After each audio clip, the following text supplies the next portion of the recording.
a chanté la semaine passée. C'est Laetitia. Bon, ça va être un. Okay. Clémence va chanter. Non, Emma va chanter. Ça fait longtemps qu'elle n'a pas chanté. Non. Ça fait longtemps.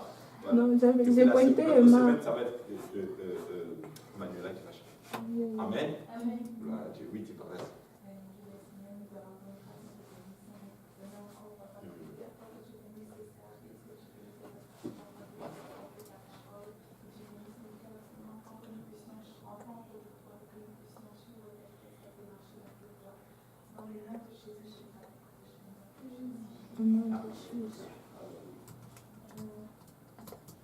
Dans ta présence, je me tiens.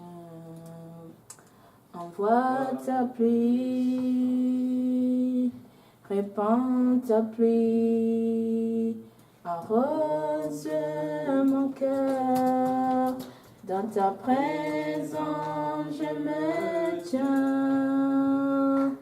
Envoie ta pluie, répands ta pluie, arrose mon cœur. Ouvre les églises en abondance, envoie ta pluie, arrose-nous. Ouvre les églises en abondance, envoie ta pluie, arrose-nous. Jésus, oh, Jésus, oh, oh, Jésus, oh, Jésus, oh, oh, Jésus, oh, Jésus,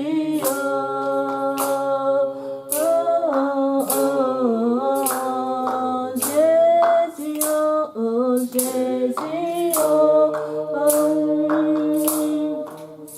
oh, Papa, Papa,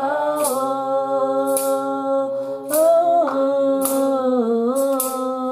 Baba, Baba,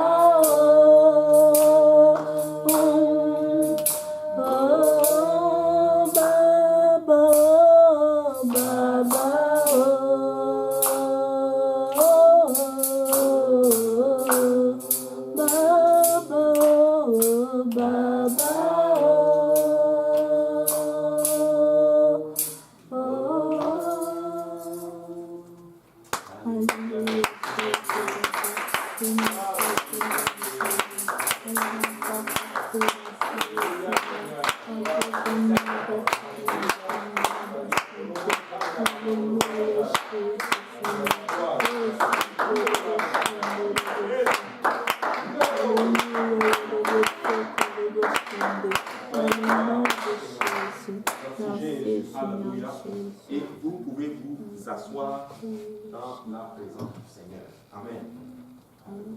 Et nous allons continuer notre étude. Bon, désolé, le pasteur m'a envoyé la nouvelle charte. Mais ça télécharge, mais jusqu'à. Ça fait comme si ça arrivait. Après, c'est comme si c'est pas arrivé. Ah non, là c'est arrivé. Tu peux m'envoyer? Attends, je vais te l'envoyer, oui, je te l'envoie maintenant là. Seigneur, c'est Clémence Nima. Ouais. Il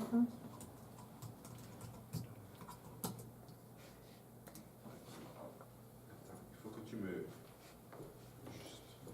Ou bien Nema Mundanga. J'en ai deux. C'est Nima. Attends. Comment tu fais?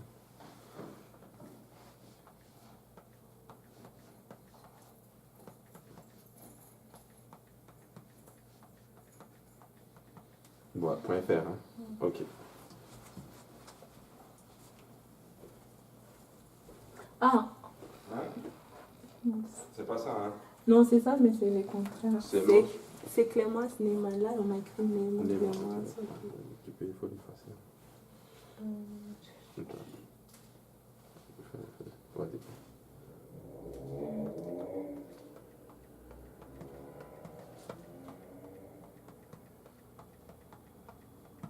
Voilà.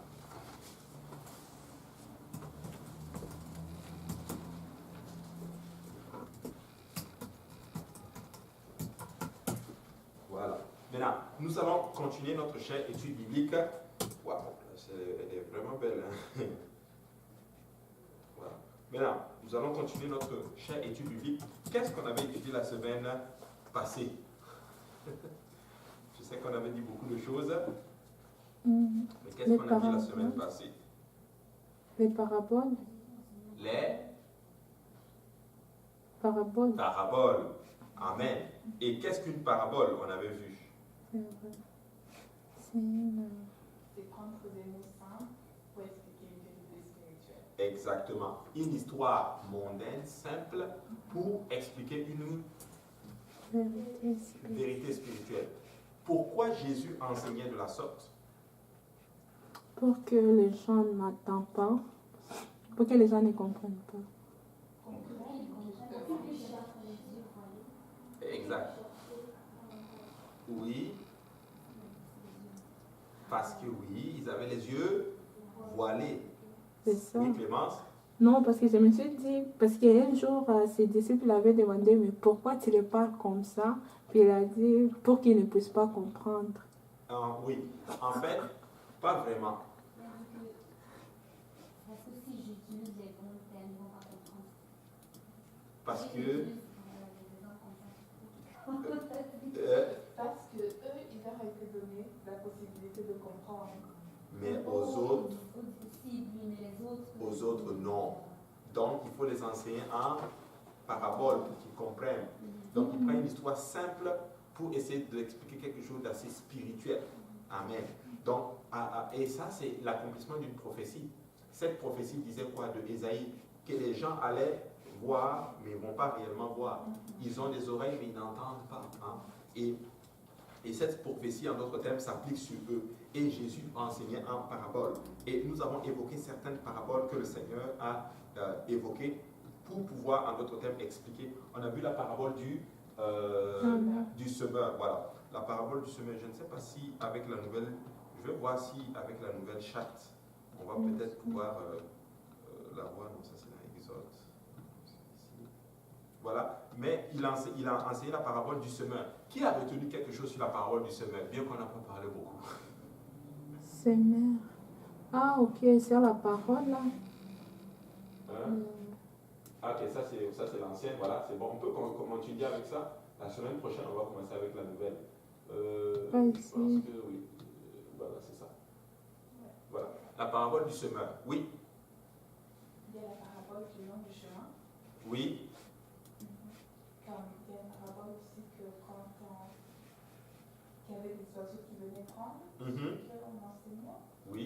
Il y a une parabole qui disait que les soucis du monde. Que représente, voilà, tu as dit la parole tombe sur le long du chemin. Quelqu'un d'autre? Mais l'ennemi, si c'est pas bien, quand l'ennemi vient arracher. Il vient arracher si c'est pas bien assimilé. Laetitia? Il y a la parabole qui va tomber sur une terre fertile. Qui va tomber sur une terre fertile. Bon. Dépendamment de la disponibilité du cœur, les produits, les fruits seront différents. Ok. Voilà. Un fruit, un va donner. Plusieurs comme 10, donc on est juste comme 2. Ah, ok, ça c'est les paraboles du talent. Ça c'est la parabole des talents. Ouais. Mais vous êtes bon. Le semeur, qu'est-ce qu'il fait? Il enseigne, il sème. Une partie tombe le bord du chemin, une autre tombe dans les endroits heureux, une autre tombe dans les endroits épineux. Exactement. Et on a vu littéralement que le long du chemin, c'est quoi? C'est ceux-là qui entendent la parole, mais qui ne la comprennent pas. L'ennemi vient et il va le voler. Mais il y a quelque chose de particulier dans ce passage que moi j'aime beaucoup, c'est qu'ils ne la comprennent pas.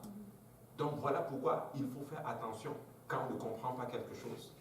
Donc, quand tu reçois quelque chose et que tu ne la comprends pas, il est de ta responsabilité de tout faire pour la comprendre. Comment on fait pour la comprendre? On va les lire un peu plus, on va faire plus de recherches, on va demander, on va prier, on va faire toutes ces choses. Mais si tu ne la comprends pas et que tu laisses, l'ennemi va venir enlever en d'autres termes. Maintenant, est-ce qu'il y a certains d'entre vous qui ont déjà prié? Pendant que tu pries, tu sens que Dieu te demande de faire quelque chose. Mais comme tu ne le notes pas, et boum, quelques temps après, tu as oublié. Tu te dis, qu'est-ce que j'avais? Je sens que le Seigneur m'avait dit quelque chose, mais pourquoi je ne me souviens plus? Oui. Oui.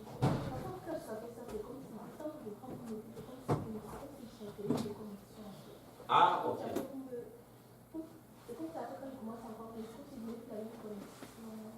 Ok, c'est vrai, je suis d'accord avec toi, mais à ce moment-là, après, dès que tu finis, note, dès que tu finis de prier, voici ce que j'ai eu dans la prière. Moi, j'ai eu ça plusieurs fois, où pendant que je prie, Dieu me dit des choses, il me donne des idées, il me dit des choses, mais comme je ne les note pas, après je me lève, je dis, qu'est-ce que, même des titres d'enseignement, le Seigneur me le donne, plusieurs enseignements, il me dit, tac, me donne le titre, on va commencer à creuser sur ça, tac, tac, tac. C'est maintenant que je commence maintenant à les noter, tu vois. Mais des fois, même quand je prie, ou des fois, tu pries et Dieu va te dire, envoie un verset à tel. Moi, je connais un homme de Dieu qui m'a dit, lui, dès qu'il ressent, il envoie tout de suite parce qu'il sait qu'après, il va oublier. Après, je comprends aussi ton point de peur de ne pas être déconnecté. Je comprends ça. Mais trouve un moyen, des pierres, pour garder en d'autres termes ce qu'on appelle la mémoire. Rappelez-vous, les enfants d'Israël, bienvenue, les enfants d'Israël, quand ils ont traversé le Jourdain, qu'est-ce qui s'est passé? Ils ont fait quelque chose de particulier. Ils ont pris des pierres, 12 pierres, ils ont laissé 12 pierres dans le Jourdain, et ils ont amené 12 pierres en d'autres termes dans la terre promise pour les garder comme témoignage, comme souvenir. Donc il faut prendre des moyens pour les garder comme témoignage. Amen. Et comme souvenir. Alléluia. Donc, et là, ce qui tombe maintenant dans les endroits pierreux. Les endroits pierreux, c'est quoi? C'est que c'est la personne qui reçoit la parole, mais il la comprend, il la reçoit avec joie. Amen. Mais les soucis du monde, ça c'est les épines. Mais les endroits pierreux, c'est soit ils entendent la parole, ils la reçoivent avec joie pour un moment. Mais quand les tentations arrivent, ils ne sont pas assez enracinés, en d'autres termes, pour tenir ferme. Il est en feu. Ils ne sont pas assez en feu pour... ils ne sont pas en feu, mais Seigneur, aide-moi. Bientôt, il va enseigner la parole du Seigneur. Maintenant, ils n'ont pas assez de racines solides pour s'enfoncer, en d'autres termes, et rester solides. Maintenant, j'ai écouté une belle prédication aujourd'hui, mais c'était puissant. Le bishop, ou peut-être je vais l'enseigner ici. C'était puissant. Hein? No, pas question. God guarantees. Ça, c'était, ça c'est de la prédication. Il a parlé des tentations, il a parlé des épreuves, il a parlé des offenses, et il a parlé, c'est quoi le dernier? Il a parlé des troubles, les problèmes. Il a dit ceci, il a dit, les problèmes, plutôt, les épreuves viennent de Dieu. Les tentations viennent du diable. Les problèmes viennent de qui? De nous-mêmes. Et les offenses viennent des gens. Et puis là, maintenant, il explique, quand ces choses arrivent, comment tu dois te défendre. Quand les tentations viennent, la Bible dit que tu dois résister. Quand les épreuves viennent, la Bible dit, réjouis-toi dans tes épreuves parce que c'est Dieu. Amen. Et quand les offenses viennent, la Bible dit qu'il faut que tu pardonnes. Amen. Et puis le quatrième, c'était quoi? Les problèmes viennent quand c'est toi-même, répands-toi. Mais j'ai écouté, j'ai dit, mais Seigneur, je vais préparer ça, je vais l'enseigner. Ça, c'est bon. Alléluia. C'est vraiment fort, hein, tu vois. C'est vraiment fort. Et là, mais les tentations, quand les tentations arrivent, les tentations, c'est quoi? La Bible dit, résister au diable. Parce que c'est le diable qui amène les tentations. Nous devons résister au diable. Mais comment on résiste au diable? Le verset dit ceci, soumettez-vous à Dieu. Amen. Soumettez-vous à Dieu Résister au diable et il fuira loin de vous. Hein? Donc, qu'est-ce qu'on doit faire quand le diable arrive? Il faut résister. Comment on résiste? Ah, oui, vas-y. Bon, ça peut pas. Une façon de résister, c'est fuir aussi. C'est pas juste attendre que nous on parle. Résister, c'est comme ok, je reste ferme. Le mot, la définition, il dit vraiment rester ferme que ok, je suis là. Mais fuir, de bien fuir. Mais la vie de fuir, résister. Tu as raison. La Bible dit de fuir. Mais fuir, c'est une façon de résister. Oui, bah, parce que c'est quand on dit résister, c'est que tu prends toutes les mesures nécessaires pour ne pas tomber dans le piège.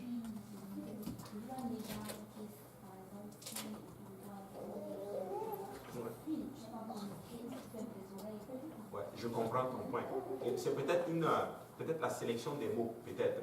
Parce que si tu prends, je suis convaincu que si tu vas prendre le mot original, je ne l'ai pas regardé, mais probablement que ça veut dire ceci. Mettre toutes les mesures de ton côté pour ne pas tomber dans le piège de l'ennemi. Et c'est un bon point, tu vois. Mais il faut résister. Il faut vraiment résister. Maintenant, comment on résiste, par exemple, à l'ennemi? La prière, fuir. Des fois, il faut prendre tes pieds et puis tu cours. J'écoutais, il y a qui connaît, bon, il n'est pas UPC, mais qui connaît c'est un pasteur qui s'appelle Pasteur Verneau. Il paraît que lui, bon, je n'ai pas besoin de savoir, mais il paraît que lui, il fuyait tellement le péché que dans son bureau, il y a une vitre. Quand les dames viennent, c'est-à-dire que, comme dans les banques, là, c'est-à-dire que vous parlez, et tu lui poses des questions, mais il y a une vitre entre vous. Oui, à ce point-là. Il ne blague pas, il était tellement à cheval, il ne voulait tellement pas tomber. Et il y en a un autre, lui, il paraît que lui, il était arrivé à un point qu'une femme est rentrée dans son bureau pour le séduire spécifiquement. Il dit qu'il a crié. Il a crié jusqu'à les gars du corps sont venus tirer la femme sur le nez. Il dit, oh, monsieur, on veut me violer, on veut me violer. Tu sais, des fois, si ça prend ça, fais-le. Parce que tu dois sauver ton âme. Tu vois, donc des fois les tentations vont venir et le diable est spécialisé dans la tentation.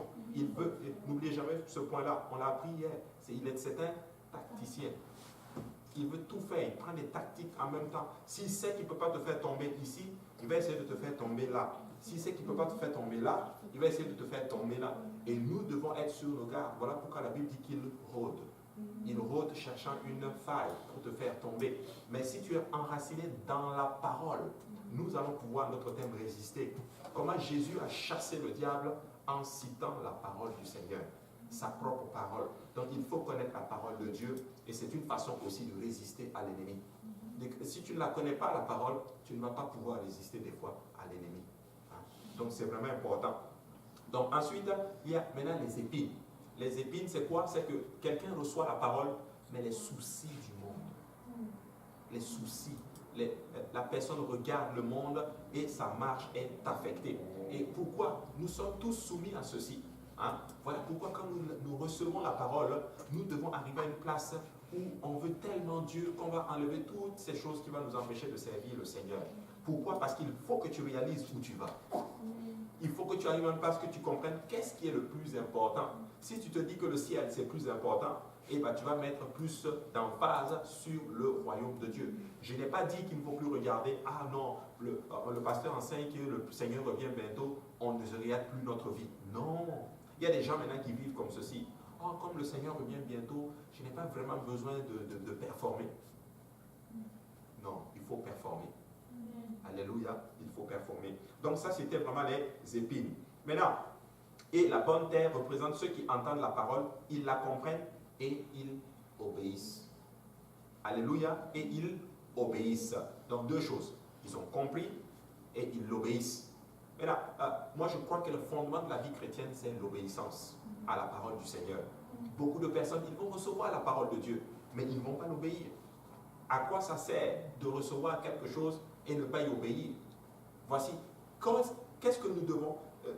Quand Dieu te donne des révélations, ce n'est pas juste pour te donner des révélations. Quelle est ta réaction par rapport à la révélation? Quand Pierre a su que Jésus était le Seigneur, le Messie, qu'est-ce qu'il a fait? Lis bien le texte. Il a tout abandonné et il a suivi Jésus. Amen. Il a suivi le Seigneur. Et nous, quand on voit quelque chose dans la parole de Dieu, Nous devons y obéir. Quand le pasteur enseignait sur la sanctification jeudi, il y a quelque chose qui a frappé mon esprit. J'observais beaucoup, j'écoutais les questions, mais il y a une personne qui a posé la question et le pasteur lui a dit, ok, pas de problème, je comprends, c'est légitime tes questions, dans un peu, je paraphrase, mais si tu le vois dans la parole de Dieu, qu'est-ce que tu fais? On fait comment maintenant si tu le vois? Si vous avez remarqué, cette personne n'a pas répondu à la question. Pourquoi? Parce qu'elle savait que la parole de Dieu allait la convaincre. Cette réponse, cette façon, je l'ai déjà expérimentée. On m'a dit qu'il y a une sœur qui fait une étude biblique avec une autre personne. Cette personne ne veut plus venir à l'église. Et cette personne, notre sœur, a dit à la personne, écoute, et si tu viens à l'église, le pasteur est en train d'enseigner sur la sanctification. Viens, au moins tu vas apprendre sur toutes ces choses. Comme ça, tu vas le voir dans la parole de Dieu. La personne a refusé. J'ai été d'enseigner dans des études bibliques, dans des familles, où j'ai dit à la personne, ok, je ne vais pas, il va enseigner là-dessus. Mais si tu vois que la parole de Dieu te convainc, est-ce que tu vas y obéir? La personne me dit, je ne veux même pas l'étudier. Pourquoi? Parce qu'elle a peur. Exactement. Elle sait que la parole de Dieu va la convaincre. Donc, vaut mieux ne pas le savoir. Mais elle est en train de tomber maintenant dans le cas de Osée 4:6. Mon peuple périt par faute de connaissance. Mais on s'arrête souvent à ce verset. Lis la suite. Parce que tu as rejeté la connaissance, je vais te rejeter de mon sacerdoce. Donc, tu as reçu. Il n'est pas en train de dire des gens qui ne savent pas. Il est en train de parler des gens qui ont reçu la connaissance, mais qui l'ont rejetée. Alors, à ce moment-là, tu péris faute de connaissance. Amen. Donc, nous ne devons pas rejeter la connaissance. Plus nous savons, c'est vrai, la connaissance, des fois, ça fait mal. Mais plus nous savons, mieux c'est pour nous. Ici, au Québec, ou du moins, ici, dans cette société moderne, on dit ceci. Nul n'est censé ignorer la loi. Si tu sors d'ici et tu passes un feu rouge, on va te donner un ticket. Oh, monsieur le policier, mais moi, je ne savais pas qu'ici, à Montréal, on ne doit pas passer au feu rouge, mon ami. Ticket. Tu dois savoir. Alléluia. Maintenant, nous devons obéir à la parole de Dieu. Dans la parole du Seigneur, comprendre la parole de Dieu, c'est lui obéir. Entendre, c'est lui obéir. Donc, selon la parole de Dieu, si tu n'obéis pas, en fait, tu n'as pas entendu. Si tu dis j'ai entendu, ça veut dire j'ai obéi. Maintenant, regarde ceci. Ils obéissent. Et là, qu'est-ce qu'ils font? Il y en a un autre qui va produire combien? 10%. Un autre combien? 60% ou 50%. Un autre produit un peu plus, 100%. C'est quelque chose comme ça, n'est-ce pas? Maintenant, on va parler des pourcentages maintenant. Oui, tu as reçu et tu produis les fruits. Maintenant, je ne sais pas pour vous. Et il y a des étudiants ici. Si tu es à l'école, est-ce que tu veux produire seulement 10%? Ici au Canada, 50% c'est même échec. 60% c'est même un échec. Vrai ou faux? Oui. D, tu ne veux pas de D. Si dans ton bulletin c'est que les D, tu échoues. Tu ne vas pas avoir ton diplôme. Tu vois? C'est pas qu'au pays c'est 50%. Mais bon, le 50% du pays, là, il vaut 70% ici. Hein? Mais pour dire ceci, il faut produire plus.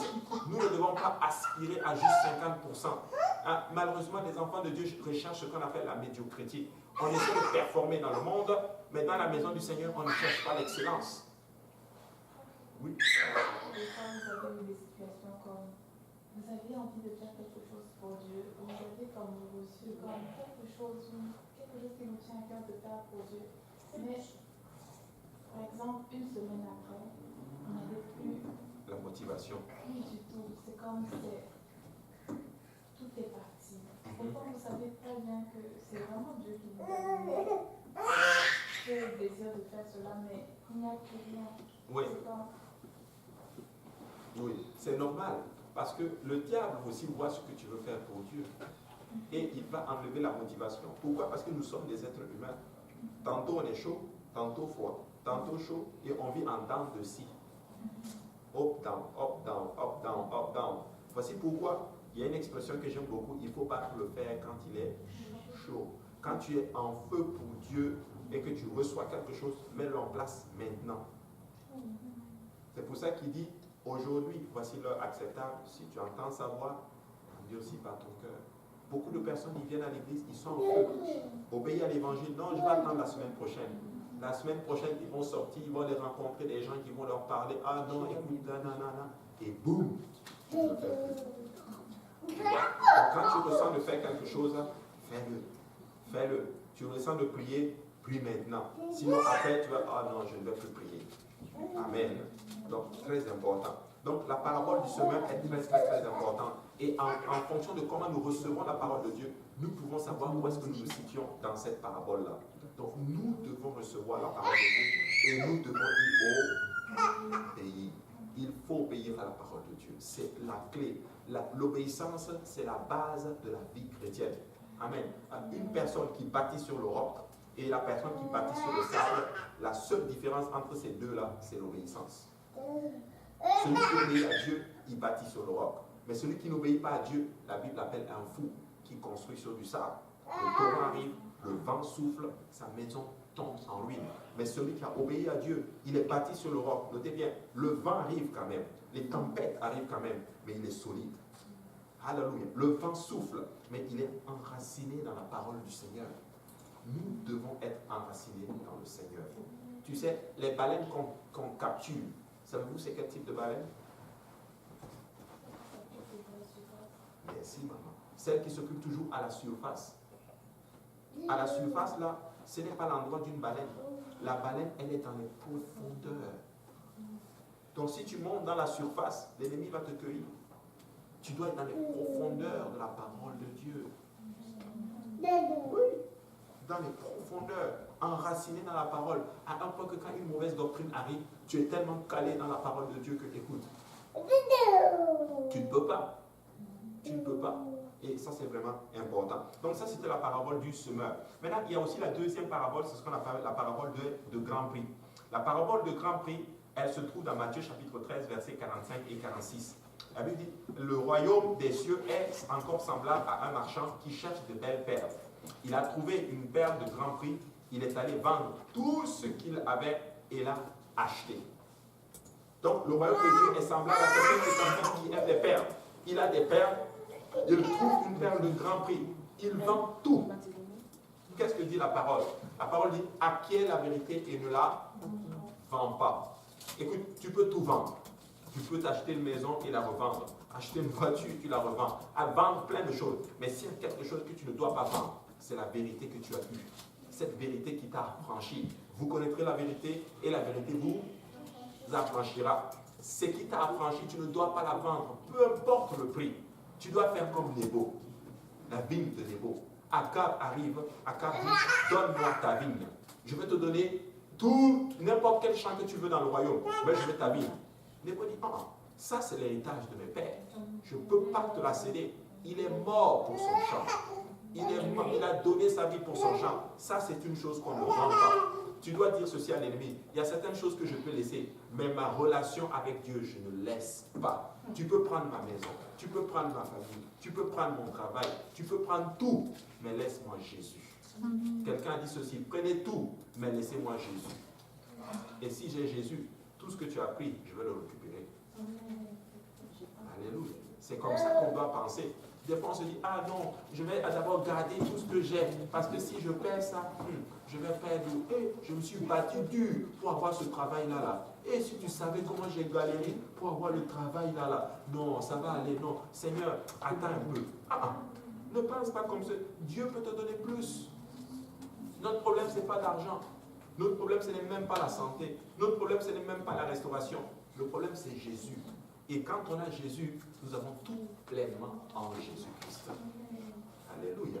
Extraordinaire. Il est allé, il a tout vendu, ses pères, tout. Et il a acheté cette perle de grand prix. Il y a certaines personnes, alors qu'ils servent Dieu, ils ont rencontré Jésus. Ils payent un prix fort pour servir Jésus. Les gens disent, ah non, c'est une perte.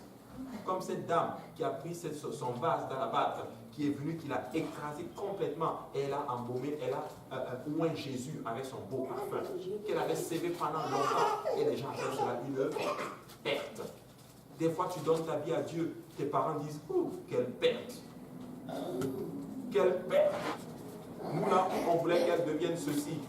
Comment elle se retrouve dans cette église? Comment elle se retrouve dans cette église en train de servir Dieu? Comment elle se retrouve dans cette église en train de servir Dieu? Quelle perte! Non, ce n'est pas une perte. C'est la plus grosse acquisition que nous avons faite. Alléluia. Oui. C'est ce que les gens vont dire. Ah non, perte de temps, perte de temps. Écoute-moi bien. C'est un jour, eux-mêmes qui vont venir te dire, ma fille ou mon fils, vraiment, prie pour moi. Prie pour moi. J'ai rencontré ceci. Un jour, ma tante, elle est musulmane. Elle m'écrit un jour. Elle me dit, mon fils, s'il te plaît, je veux que tu pries pour moi parce que j'ai fait un songe. Et dans le songe, tu étais en train de prier pour mes enfants. Un de ses fils a rétrogradé et dans le monde comme pas possible. Elle dit, s'il te plaît, peux-tu demander à ton église de prier pour mon fils?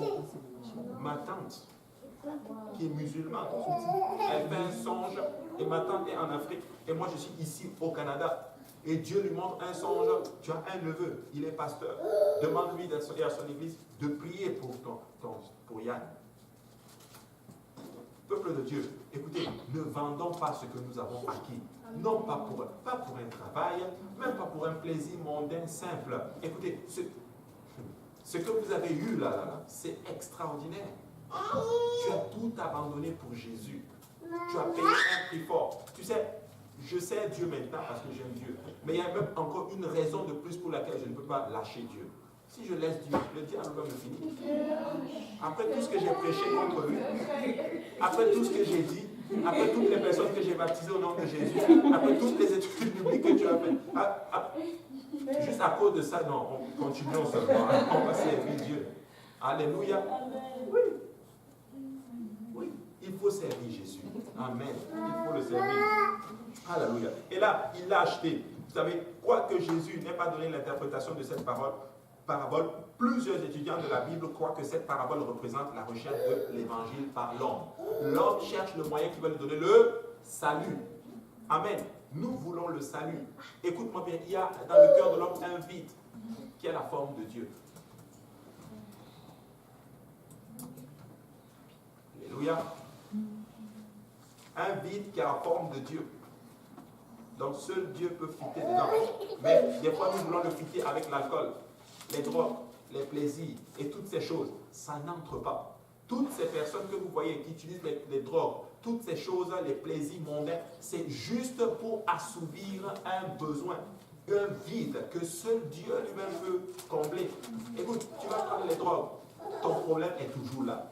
Tu vas prendre l'alcool, le problème est toujours là. Tu vas lever les plaisirs, le problème est toujours là. Tu vas te confier à un homme, le problème est toujours là. Tu vas te confier à une femme, le problème est toujours là. Tu vas te confier, confie-toi à Dieu. Parce que lui, il est capable de te donner la paix. Amen. Il est capable de te donner la paix. Et nous recherchons l'évangile. Et c'est ce que les gens veulent d'une façon inconsciente. Ils ne savent pas qu'ils ont besoin de l'évangile. Toute notre vie est une quête pour ce qu'il y a de meilleur. Et la chose la plus précieuse dans ce monde, c'est le message de l'évangile, le plan du salut. Donnez le plan du salut aux gens. Si quelqu'un peut venir vous dire son problème, ça c'est, écoute, donne ta vie à Dieu. Je suis parti quelque part, puis une personne est venue m'exposer, j'étais avec ma femme, elle nous a exposé sa situation. Ah non, il y a si. Et, écoutez, j'étais vraiment, j'avais de la compassion. La personne me dit, ah non, ça ne va pas dans mon foyer, ça ne va pas. J'ai même un copain dehors. Hein? Est-ce que j'ai le droit, est-ce que je peux faire ceci, qu'est-ce que je peux faire ceci? Je lui ai dit, écoute, je ne peux pas t'encourager là-dedans, mais ce que je peux te dire, donne ta vie à Jésus, obéis à l'évangile, répands-toi de ce que tu as fait, sers Jésus-Christ, sois baptisé au nom de Jésus, reçois le don du Saint-Esprit, marche dans la sanctification. La personne était comme quasiment fâchée. Parce que la personne voulait que je dise, je comprends ta peine, ok, vas-y dans ton péché. Je ne peux pas te dire cela. J'ai le message du salut pour toi. Mais les gens ne comprennent pas qu'en obéissant à l'évangile, ton problème c'est un package. La solution est dans l'évangile. Tu peux venir à l'église, j'ai un problème d'argent. Tu viens à l'église et tu dis non, je vais attendre, le pasteur il va prêcher dans ma situation. Il va prêcher que l'Éternel connaît ta situation. Il va te donner 10 000 $. Et quand tu vas sortir d'ici, et quand tu arrives, il prêche juste l'évangile. Répandez-vous. Le même nourriture, le même riz que vous mangez tous les dimanches. Répandez-vous. Que chacun de vous soit baptisé au nom de Jésus. Et vous recevez. Et il est en feu quand il fait ça. Donc ça c'est moi. Il est en feu quand il fait ça. Et vous recevrez le don du Saint-Esprit. Ces pasteurs-là, c'est toujours la même chose. On connaît ça. Prêche-nous. Pourtant, la solution est dans l'évangile. Amen. Alors que tu vis pour Dieu, Dieu va faire de grandes choses. Tu sais, nous arrivons à une place et des fois, nous déplaçons les problèmes et nous sommes assoiffés en notre thème parce que nos pensées ne sont pas à la bonne place. L'évangile, c'est puissant. Prêchez l'évangile. N'ayez pas peur. Ne dites pas, ah non, ah, c'est le même message. Écoutez, c'est le même message que les apôtres ont prêché. Pierre, le jour de la Pentecôte, qu'est-ce qu'il prêche? L'évangile. Christ est mort, Christ a été enseveli, Christ a ressuscité d'entre les morts le 3e jour. 3000 hommes, 3000 personnes reçoivent le don du Saint-Esprit, plutôt sont baptisés au nom de Jésus-Christ. C'est puissant l'évangile. C'est puissant l'évangile. Il n'y a rien comme l'évangile. L'évangile, c'est le miracle. On pense que la croix, c'est quasiment l'œuvre la plus grandiose que le Seigneur a faite. Vous vous rendez compte? Racheter l'homme de tous ses péchés et ouvrir carrément la voie du salut. Alléluia. Donc, et ça, c'est ce que l'homme recherche. Regardez, une fois que la vérité est trouvée, cela vaut la peine de tout donner pour l'obtenir. Certains d'entre vous, vous allez payer un prix fort pour servir Dieu. Oui. Des fois, vous allez perdre des amis. Des fois, vous allez perdre des relations. Vous allez perdre. J'ai vu des gens qui ont abandonné des carrières pour suivre Jésus. J'ai vu des gens qui ont perdu des familles, qui ont perdu littéralement des familles. Quand je dis des familles, qui ont perdu leurs enfants, qui ont perdu leur épouse, juste parce qu'ils voulaient servir Jésus. Je les ai vus et ils sont encore dans la maison du Seigneur. J'ai vu des gens qui ont dit carrément non à des membres de famille. Non, nous on veut servir Dieu parce que nous avons acquis la vérité. Mais aujourd'hui, nous nous retrouvons dans la parabole du semeur. Lorsque les petits troubles arrivent, la Bible appelle cela des légères afflictions. Légères afflictions.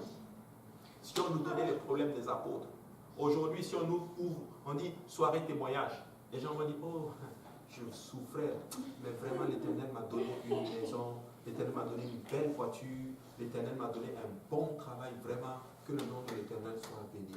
Alléluia. Et tout le monde est content. Oh, le Seigneur est bon.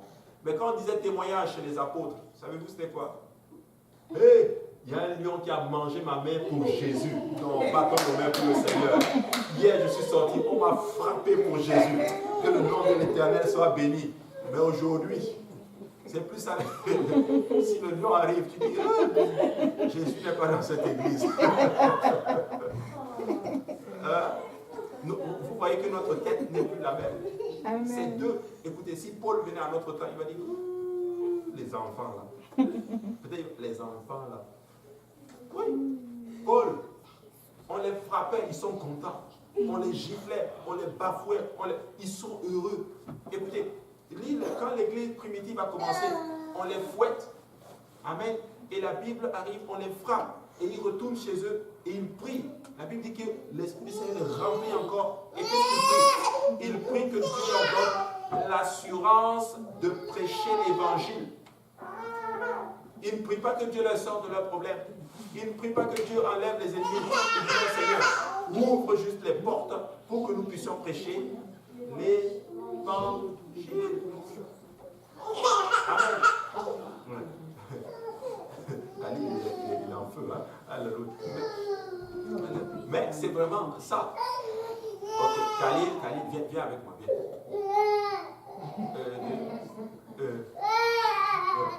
Donc c'est vraiment ça. Donc la parabole du grand prix. Proverbe 23 et 23 dit ceci. Acquiert la vérité et ne la vend pas. La sagesse, l'instruction et l'intelligence. Donc voici les choses que vous devez avoir et ne pas la vendre.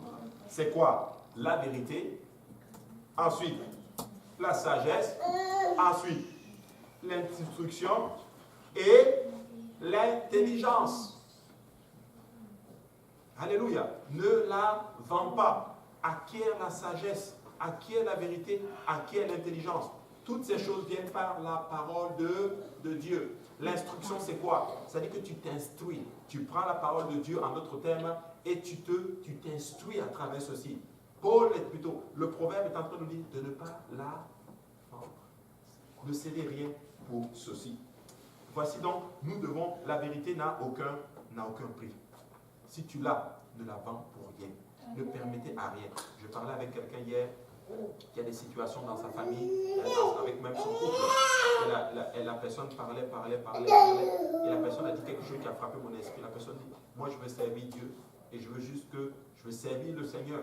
Et mon mari doit comprendre qu'il est mon mari, c'est vrai, mais il n'est pas mon Dieu. C'est vraiment rendu à ce point-là. Mais il n'est pas mon Dieu. Je marcherai comme une femme soumise, je vais faire tout. Mais il n'est pas mon Dieu. Parce que la vérité n'a pas de prix. Nous devons servir. Il y a des témoignages, si je vous les sortais, vous n'allez juste pas croire. Des gens qui payent un prix fort pour servir Jésus. Ils payent un prix. Quand je dis payer un prix fort, là, ils payent un prix fort. Ce n'est pas les légers trucs qu'on fait. Ah non, bon, le Seigneur est bon, ben, l'Éternel est bon, je n'arrive pas, mais je vais forcer pour ça. Non, c'est des gens qui perdent là. Ils perdent tout. Mais ils sont dans la maison du Seigneur. Alléluia. Donc c'est important. Donc ça, c'est la parabole de Grand Prix. Maintenant, on va parler maintenant de la parabole des talents. La parabole que Jésus a racontée à propos des talents se rapporte à l'utilisation de ce que Dieu nous donne. L'homme qui part en voyage représente notre Seigneur. Et avant de partir, il remet ses biens. 5 talents à l'un, 2 talents à l'autre, et à un et un au troisième.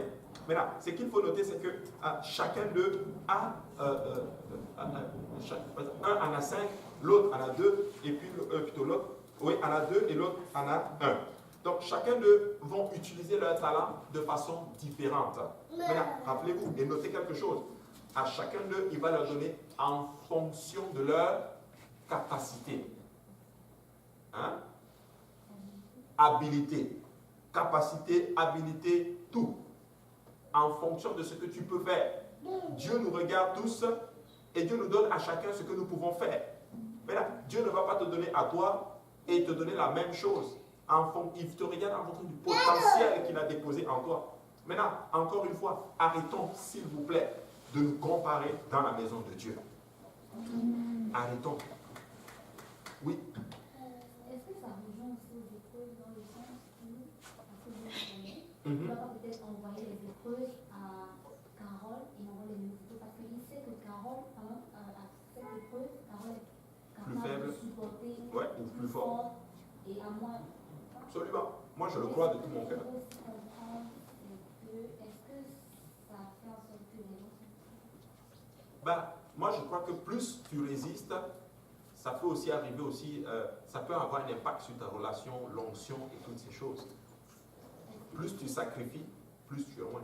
Est-ce que c'est ça qu'on dirait qu'on dit que les gens s'adulent, par exemple, si moi j'ai eu moins d'épreuves et elle a eu plus d'épreuves, est-ce que ça fait d'elle genre... Non, c'est pas ça. Une super spirituelle, mieux chrétienne. Ok. Genre, par exemple, elle se dit, oh, moi, Seigneur, j'ai eu plus d'épreuves pour mon épreuve était si plus que. C'est pour ça, c'est pas. Ouais. Après des récompenses, et puis, elle a eu plus d'épreuves plus grandes, elle va. Ouais. Non. Dieu est juste. Amen. Dieu est juste. Mais il va aussi nous donner en fonction aussi de ce que nous avons fait.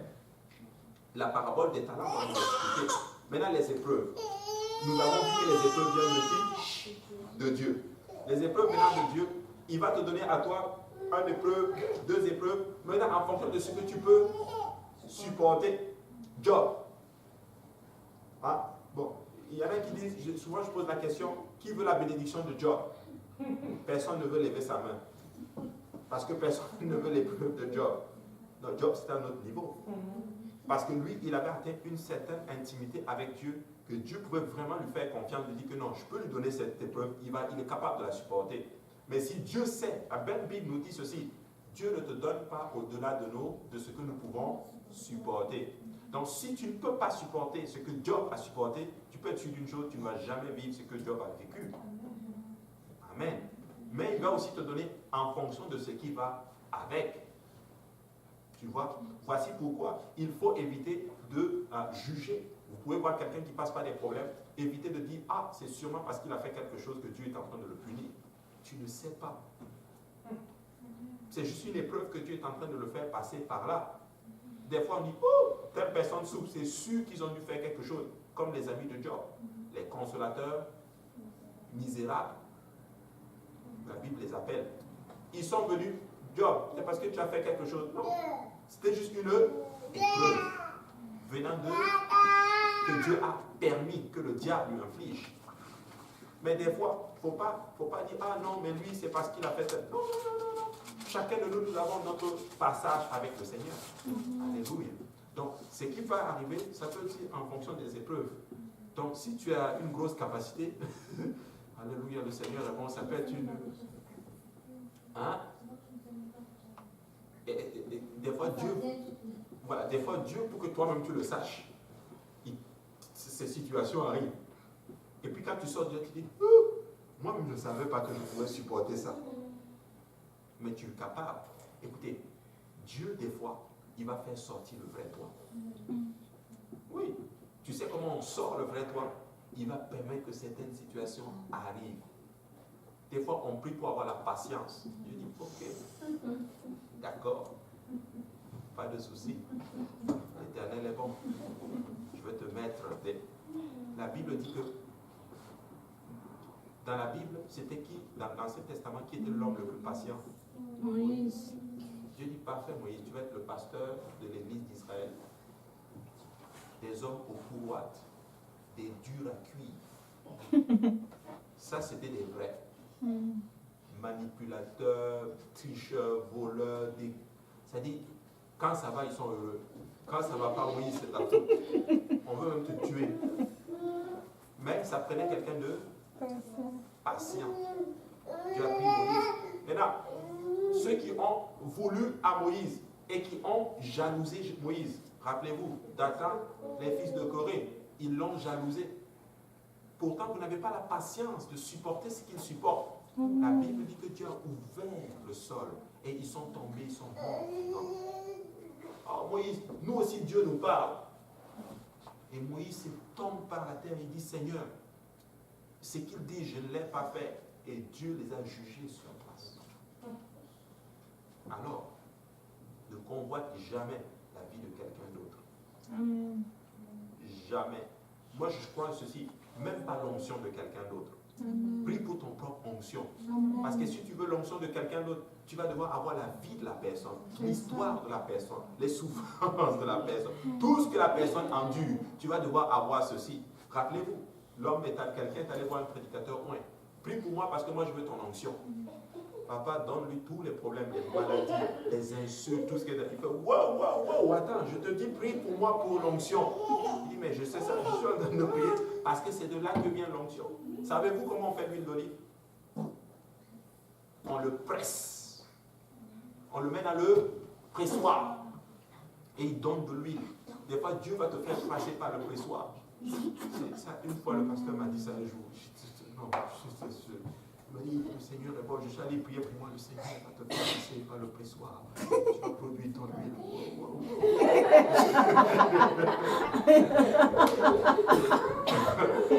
Non, je dis, c'est pas encore arrivé là-bas.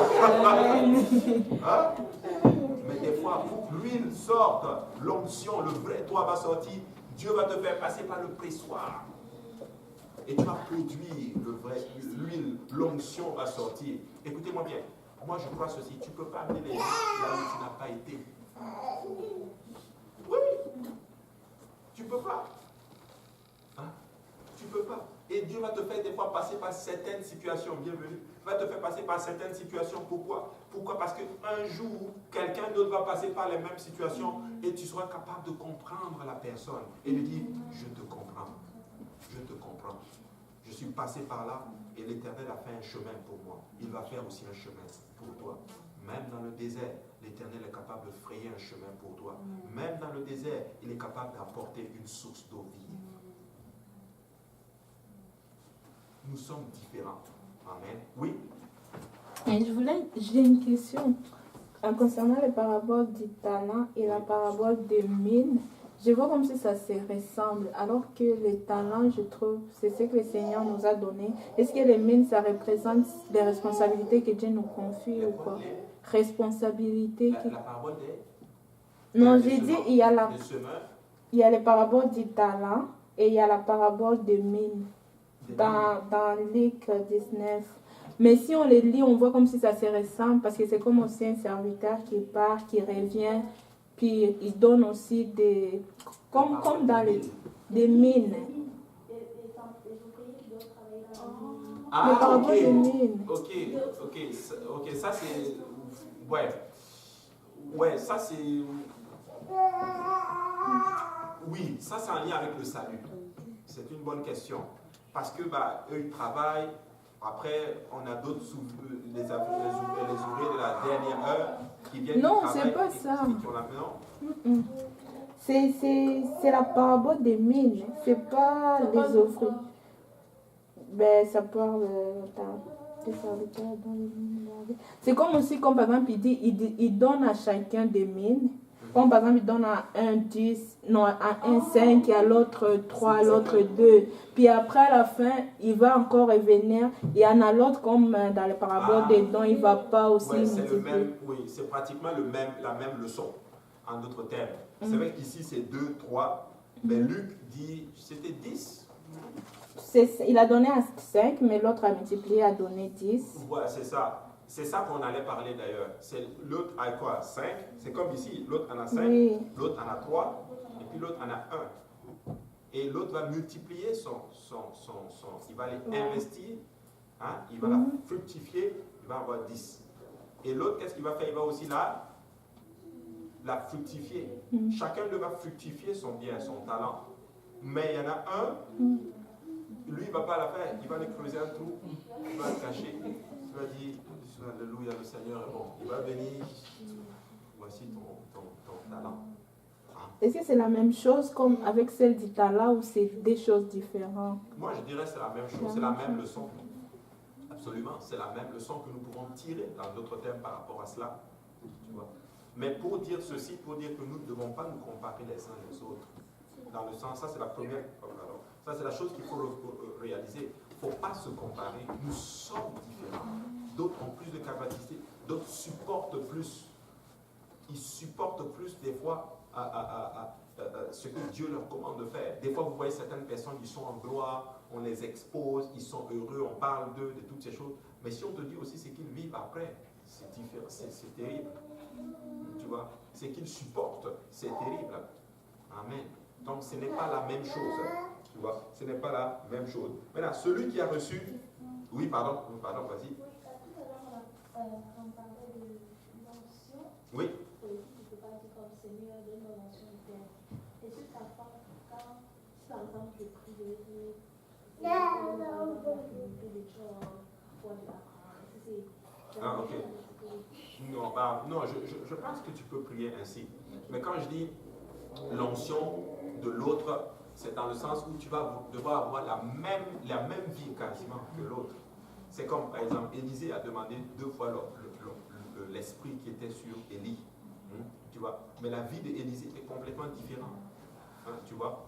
Regarde, je te donne un exemple. Élisée, par exemple. Une fois qu'il a l'onction, la Bible dit que les enfants, il a le manteau de son mentor, son pasteur spécifiquement. La Bible dit que les enfants sortent et les enfants se moquent de lui. Il maudit les enfants et les autres sortent et ils mangent les enfants. Ça, c'est un passage que je l'ai creusé un peu. Ils disent que non, les enfants, en fait, au-delà d'insulter Élisée, étaient en train d'insulter Dieu. Hein? Parce que Élisée veut dire ceci, Elisha, Yahweh est mon Dieu. Tu vois? Donc ils étaient en train comme d'insulter Dieu et Dieu lui-même. Ça, c'est un passage qui me trouble. Des ours qui sortent et qui mangent les enfants. C'est quand même... Est-ce que c'est comme par exemple, si par exemple il y a comme une maman on trouve vraiment comme elle vit dans la maison de Dieu, on commence à dire que Seigneur, je dois avoir la même tout ça, Non, c'est pas mauvais. C'est vraiment pas mauvais. Mais quand je dis... Mais ce que je veux dire par là, c'est que des fois, si tu veux, comme des fois, l'onction... Ok. Littéralement, ce que je veux dire par là, c'est que des fois, si tu veux avoir comme le même onction, tu vas comme quasiment passer par les mêmes situations. Dieu peut faire ça. Mais je pense que ce serait aussi quelque part parce que nous ne sommes pas des clones. Comprenez? Nous sommes différents. Amen. On est influencé par quelqu'un d'autre, hein, mais à un moment donné, tu vas développer aussi ta propre personnalité, même dans le ministère. Dans le ministère, on est influencé. Moi, j'ai des gens qui m'influencent et tout. Mon pasteur m'influence. Il y a d'autres pasteurs qui m'influencent et tout. Mais en même temps, j'ai aussi ma propre personnalité. Je vais être honnête avec vous. J'ai aussi mes penchants, pas penchants, mais j'ai aussi ma vision du ministère. Oui, il y a certaines choses que moi, personnellement, je l'aurais fait différemment. Vous comprenez? Mais comme je suis sous une direction, j'obéis à la lettre A, B. Mais pour dire que ceci, l'onction qui coule sur moi va aussi être en fonction de l'obéissance que j'ai. Vous comprenez? Et Dieu va prendre cette onction-là et il va aussi la personnaliser à ta personne. Alléluia. Donc c'est ce que je peux dire. Amen. Mais Dieu, en général, l'onction qui coule sur celui qui est en dessus de toi, bah, ça va couler en d'autres termes aussi sur les autres. N'avez-vous pas remarqué, souvent tu vas voir un pasteur, quand ses fidèles prient, c'est comme leur pasteur. Ça ressemble. Je l'ai souvent remarqué en d'autres termes. J'ai remarqué ça par exemple quand tu prends pasteur Benji. Par exemple, quand pasteur William il prie, tu as l'impression que c'est pasteur Benji. Ça ne veut pas dire qu'il faut maintenant commencer à dire, ok, comme le pasteur prie comme ça, moi je prie comme ça. Non, ce n'est pas ce que j'ai dit. Mais des fois, ça t'influence que bah, tu prends ces mots. Quand j'ai commencé le travail de Dieu, à un moment donné, je montais sur le pupitre, je dis, ah, le Seigneur est bon, gloire à Dieu. L'Éternel m'a dit, alors que l'Éternel m'a dit, j'entendais juste mon pasteur le dire, moi aussi je le dis, Dieu. Tu vois? Mais aujourd'hui, je peux dire, l'Éternel m'a dit. Parce qu'avec le temps, avec l'expérience, avec le travail, avec l'étude de la parole de Dieu, tu pries, tu jeûnes, avec un peu plus d'expérience dans le ministère, tu commences un peu ton oreille spirituelle s'aiguise. Amen. Oui. Non, c'est quand je vais juste ajouter quelque chose parce que un jour aussi, j'ai donné l'été public à Nicole, de ma nièce. Après, elle dit, mais tu enseignes la même chose que Pasteur Abou enseigne les lundis, là. Il dit, tu ne changes pas. Mais tu vas voir, avec le temps, Ouais. tu vas développer en d'autres termes ta propre. C'est ça, mais comme j'étais comme, mais parce que vu que tu m'as dit, c'est juste comme, mais c'est sûr, ça va se produire. Ouais. Exactement. Et moi, ce que j'enseigne, bah, c'est ce que le pasteur Kausi aussi nous a enseigné. Et lui aussi, ce qu'il enseigne, bah, c'est ce que pasteur Graham les a aussi enseigné. Donc, nous, tu vois, on est comme récipiendaire de l'onction qui coule sur pasteur Graham, pasteur Kausi, pasteur tel, pasteur, etc., etc. Ouais. Donc, c'est un peu comme ceci. Ouais. Donc, mais ce qu'il faut utiliser maintenant, c'est comprendre, c'est ceci. S'il vous plaît, ne vous comparez pas. Et je veux encore appuyer la nuance là-dessus. Ne vous comparez pas dans le travail du Seigneur. Ne vous comparez pas dans le ministère. Non, c'est pas bon. Tu vas juste te briser, te blesser émotionnellement. Et cela pour rien. Et nous nous comparons trop dans la maison de Dieu. Alléluia. Comme tel l'a fait, je vais le faire. Comme tel l'a fait, je vais le faire. Non. Amen. Nous avons tous à notre niveau. Maintenant, celui qui avait le plus, il a utilisé le plus. Hein? Il a investi ses investissements et il a rapporté, en d'autres termes, de bonnes dividendes. Il a rapporté un surplus. Maintenant, Dieu vous a tous donné des talents. Que quelqu'un dise talent. Amen. Dieu vous a donné des talents. Maintenant, c'est quoi ton talent? Le talent, c'est ce que tu fais facilement, avec beaucoup d'habilité. Amen. Exemple, toi tu peux faire quelque chose facilement et moi j'aurai de la difficulté à le faire. C'est ton talent. Maintenant, tu dois maintenant utiliser ce talent pour la gloire de Dieu. Tu dois l'utiliser, tu dois la fructifier pour la gloire du Seigneur. C'est triste à dire. Dans le monde, vous allez voir beaucoup de personnes qui ont des talents, mais au lieu de l'utiliser pour la gloire de Dieu, ils l'utilisent pour le monde. Les chanteurs. Moi, je crois que c'est des talents que Dieu a donnés. Whitney Houston. Est-ce que vous savez qu'elle est chantée d'abord à l'église?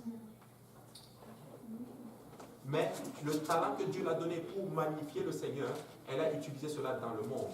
Savez-vous comment elle a fini? Elle a fini, elle est morte. Sa propre fille est morte aussi dans des situations bizarres. Hein? De la drogue. Vous vous rendez compte? Elle était droguée, sa fille était droguée, elle est morte. C'est-à-dire qu'on ne comprend pas ce qui leur arrive. C'est comme un esprit qui est dans cette famille. L'autre, comme il s'appelle, Elvis Presley. Savez-vous que c'était un chrétien pentecôtiste unicitaire? Il parlait en langue. Elvis Presley. Il parlait en langue. Et des fois, il paraît que des fois, il pouvait être dans sa voiture limousine, il roule comme ça, il ressent l'Esprit du Seigneur commence à bouger en lui. Il peut aller dans une convention, il rentre là, il rentre dans sa voiture, il commence à parler en langue, il pleure. Mais le monde l'avait tellement pris qu'il a continué à aller là-dedans. Elvis Presley était un chrétien pentecôtiste. Il parlait en langue comme vous et moi. Mais malheureusement, le talent que Dieu l'a donné, qu'il devait utiliser pour magnifier le Seigneur, il l'a utilisé pour le monde. Tu sais, le diable est un menteur. Et le diable veut, en d'autres termes, que tu crois que c'est lui qui t'a donné ce talent. Parce qu'il voit, en d'autres termes, ce que Dieu a en réserve. Parce que la Bible dit ceci, tout don parfait vient de qui? De Dieu. C'est Dieu qui donne le pardon. Vous savez, au mariage de la sœur Kelly, ce jeune homme qui est venu et qui faisait... Vous avez vu le jeune homme là? Qui avait les instruments dans la bouche là? My God, j'étais époustouflé. Et maintenant, moi je crois que c'est un talent. Je suis allé le voir à la fin. Je lui ai dit, écoute, Dieu t'a donné un talent. Ne l'utilise jamais pour le monde. Utilise-le pour Jésus. Il m'a dit, oui, je vais le faire, je vais le faire. Okay. N'utilise jamais ça pour le monde. C'est que Dieu t'a donné comme talent. Fais-le pour la gloire du Seigneur.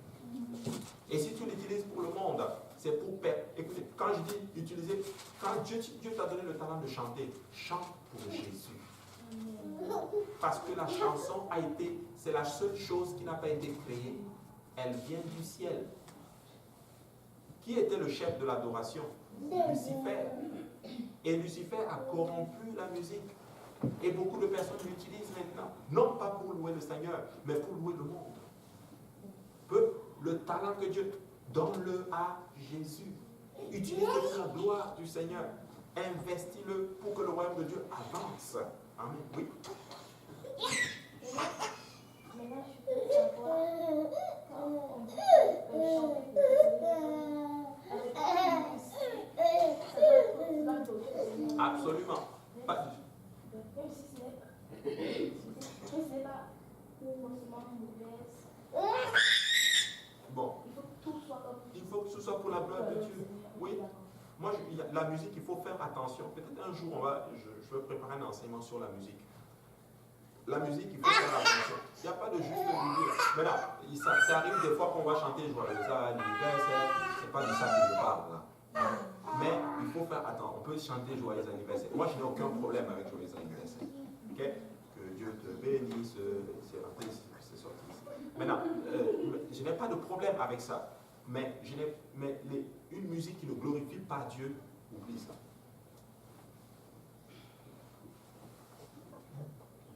Mais là, je commence à rentrer sur un terrain glissant. Oui. Parce que c'est quelque chose que j'ai beaucoup à en parler avec les sœurs et puis on discutait un peu de cela. Parce qu'il y a un pasteur que maintenant ces morceaux ne sont plus comme. En fait, c'est pas mauvais. Comme par exemple, il chante, il parle de l'amour. On doit s'aimer entre les frères et sœurs et tout. Mais ce n'est pas comme adressé comme à Dieu. Et puis on se disait, mais est-ce que c'est pas une musique bien mauvais, mais est-ce que Tu sais, un pasteur, est-ce que ça doit. C'est pour ça qu'il faut faire attention. Michael Jackson aussi a chanté We Are the World. Et cette chanson-là, c'est diabolique. Ah oui? Mais oui. Prends le texte. Le texte là où il dit comme Dieu a transformé les pierres en pain. Jésus n'a jamais transformé les pierres en pain. Si Jésus avait transformé les pierres en pain, il tombait sous le piège du diable. Amen. Et les gens chantent. C'est pour la pauvreté, alléluia. On donne l'argent, alléluia. Et on est endormi. Notre conscience est endormie. Écoutez-moi bien. La musique, c'est très délicat. Il y a des musiques, c'est ceci. Le texte, il est doctrinalement faux. Il faut faire attention. Le texte, il est là, il est beau, mais doctrinalement, il est complètement faux. Comme il y a une musique, ça a l'air comme neutre. C'est-à-dire, c'est là, c'est simple. Ok? Comme il y a la musique en notre thème, elle peut être doctrinalement juste, mais elle peut être chantée aussi par quelqu'un qui vit une vie de mondanité. C'est ça. Donc c'est Là, comme ça fait comment on quoi? rentre dans le sujet. Donc c'est pour ça que la musique, moi je pense que ce qui est important des fois, j'arrive, il faut prendre le texte. Il faut prendre vraiment le texte. Et je bénis beaucoup Dieu. Ici, moi je n'ai pas vraiment besoin de checker là-dessus, parce que ceux qui chantent sont quand même assez calés dans la doctrine et je n'ai pas de problème avec eux. Mais à l'église de Saint-Laurent, au début, quand le pasteur Graham est arrivé, toutes les musiques, il checkait bien le texte. Il checkait bien le texte. Il y a de ces musiques ici à l'église que qu'on a pris le texte, on a modifié le texte. Vous connaissez la chanson Combien Dieu est grand. Si vous prenez celle qui est chantée normalement, il y a une partie où c'est marqué, ouais, il dit Céleste Trinité.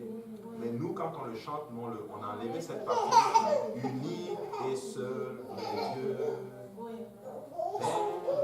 Et on explique là-dessus. Donc il faut faire attention. Il y a une autre chanson aussi qu'on chante aussi. Hein?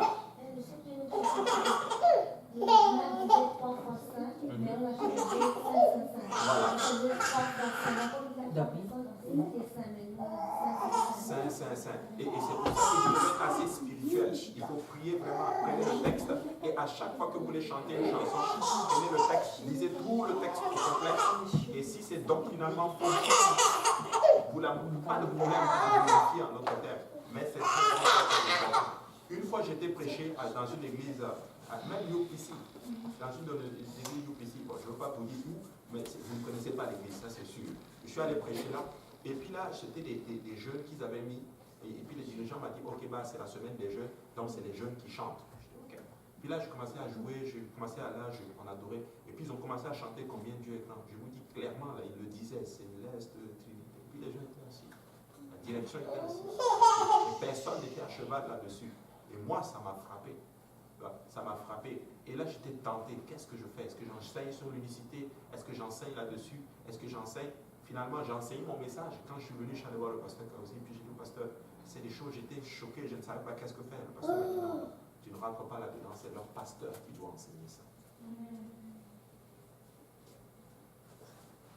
Donc, il faut faire attention. Amen. La musique, c'est très délicat, très délicat. Il y a des chanteurs qu'on chantait au ceci. On parlait, chanter, il disait Yahweh, Yahweh, you are the son of God, quelque chose comme ça. Yahweh n'est pas le son. Mais nous, quand on l'a chanté ici, une fois à l'église, ils ont changé cette partie-là, ils l'ont modifiée.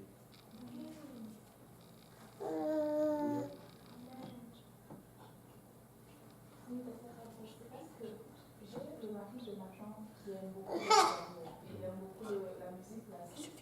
Et je lui disais, je lui parlais par rapport à Dieu. Et puis, il aimait beaucoup Mozart. Et puis, il disait qu'il n'y a pas de parole dedans. Comment je peux dire que c'est une musique diabolique? Parce que je lui ai expliqué que Mozart était franc-maçon et que la musique était dédiée à sa femme. Et il me dit qu'il n'y a pas de parole dedans. Comment je peux lui dire que la musique est destinée à sa femme? Il n'y a pas de mauvais mots, il n'y a pas de mots comme ça. Mais j'essayais de lui dire que la mélodie, parce que lui disait mais c'était comment le comprendre. Bon, à ce moment-là, c'est la vie de la personne. Tu peux expliquer à la personne, dire, ok, oui, il n'y a pas de parole, ça a l'air innocent, mais regarde la vie de la personne. Tu comprends? Regarde la vie de la personne. C'est-à-dire la personne vit dans une vie de mondanité. Qu'est-ce que la personne va te transmettre comme esprit? Tu vois? Et vous devez écouter le Cobb Chevis. Cobb Chevis, c'est le frère de Brock Chevis. Il enseigne très bien là-dessus. Il dit qu'il a fait une alliance avec Dieu, où il a dit ceci, il ne va pas permettre à rien d'entrer en lui, parce que lui, ce qui sort de lui est là pour louer le Seigneur. Alléluia. Donc, je sais que c'est dur.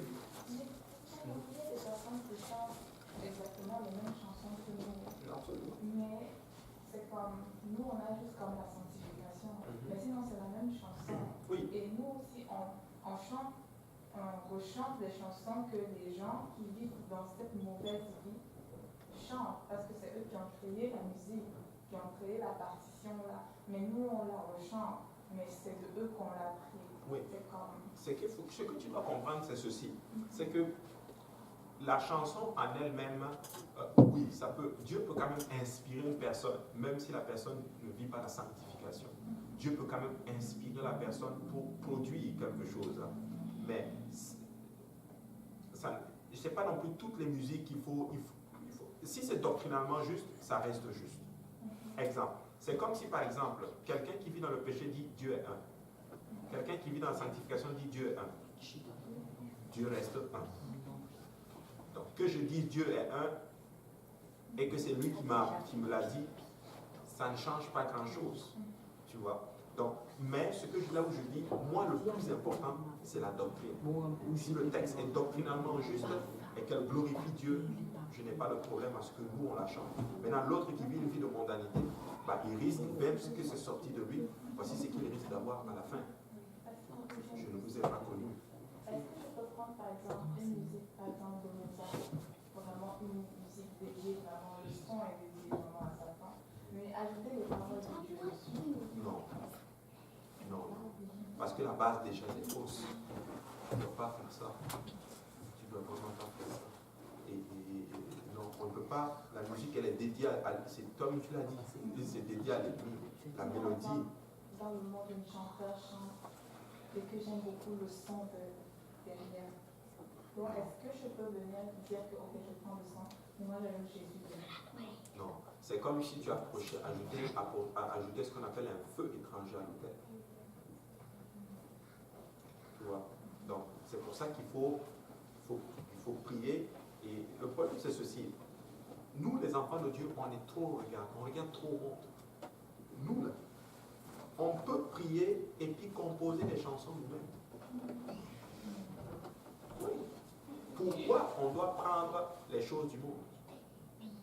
Parce que nos yeux sont trop dessus. C'est bizarre. J'aime la mélodie cette mélodie-là. Je l'aime. Mais pourquoi? Parce que nos yeux sont dessus.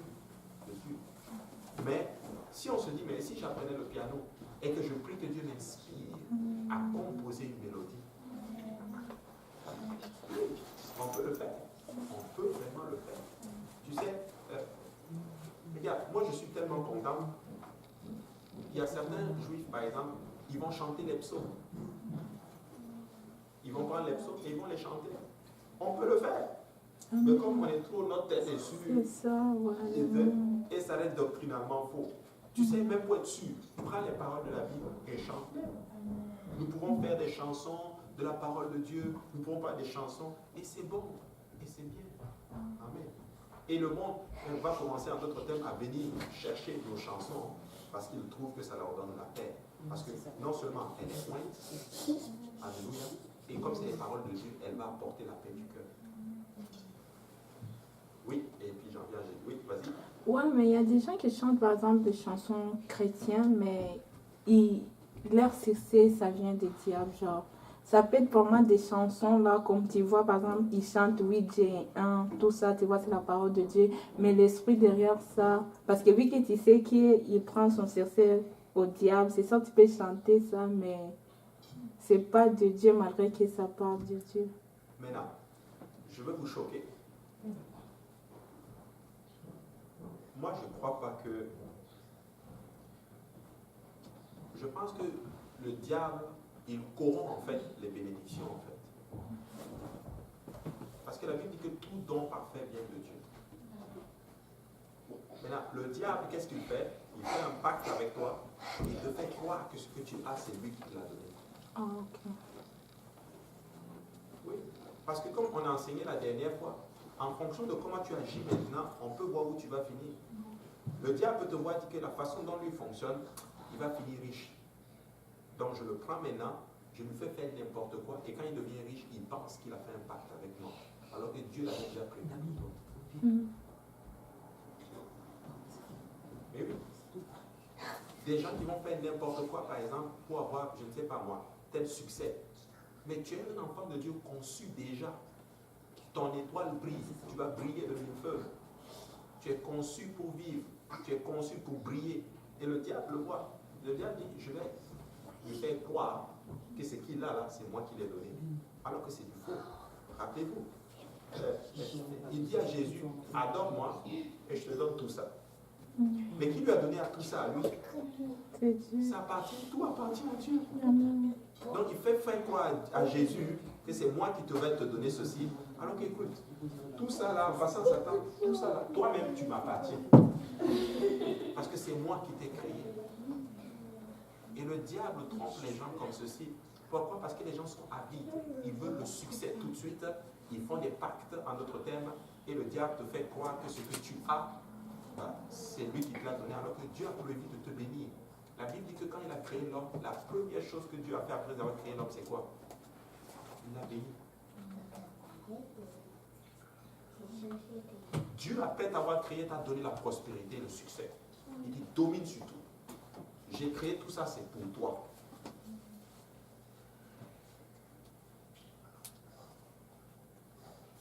C'est triste, hein? On se fait totalement avoir par le diable. On se fait trop avoir par l'ennemi. Dieu a prévu de nous bénir. La prospérité appartient à Dieu. Mais beaucoup de personnes vont les faire. Et il va dire, ok, tue ça, tue tel animal ou tue telle personne, livre un membre de ta famille et tu vas avoir la richesse. Hey. Comment il fait ça? Livre un membre de ta famille et puis te donne l'argent. Vous ne trouvez pas que c'est bête? Ça ne fait juste pas de sens. Vrai ou faux? C'est n'importe quoi. Et les gens tombent là-dedans et ils font n'importe quoi. Parce que le diable, qu'est-ce qu'il veut? Il veut t'amener, parce qu'il sait que lui, il est perdu, il veut amener le plus de personnes avec lui en enfer.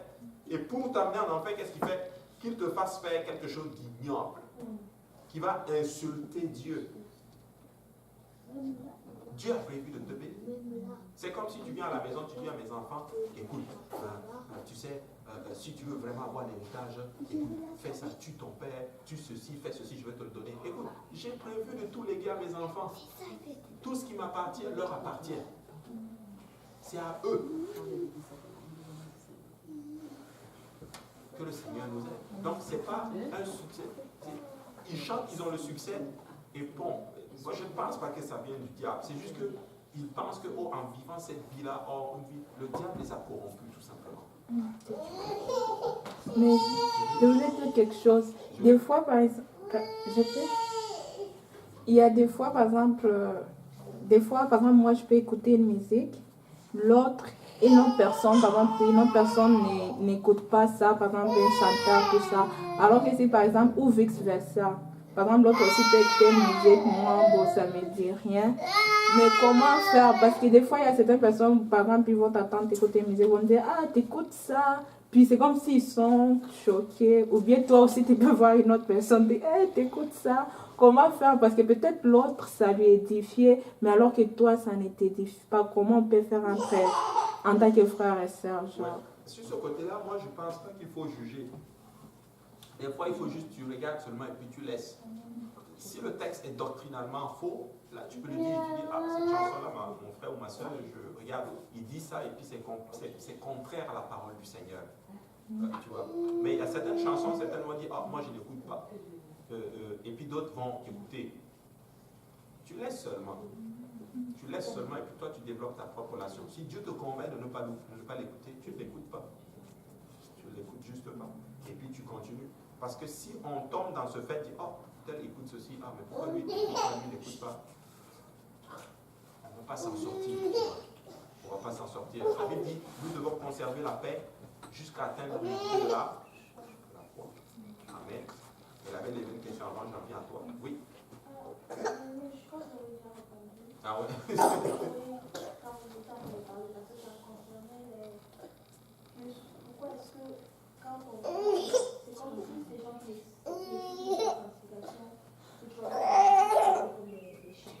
Et puis ces chants-là, quand je les suis, vraiment, ils connaissaient vraiment avec vraiment connectés à tout ça, vraiment connectés à Dieu.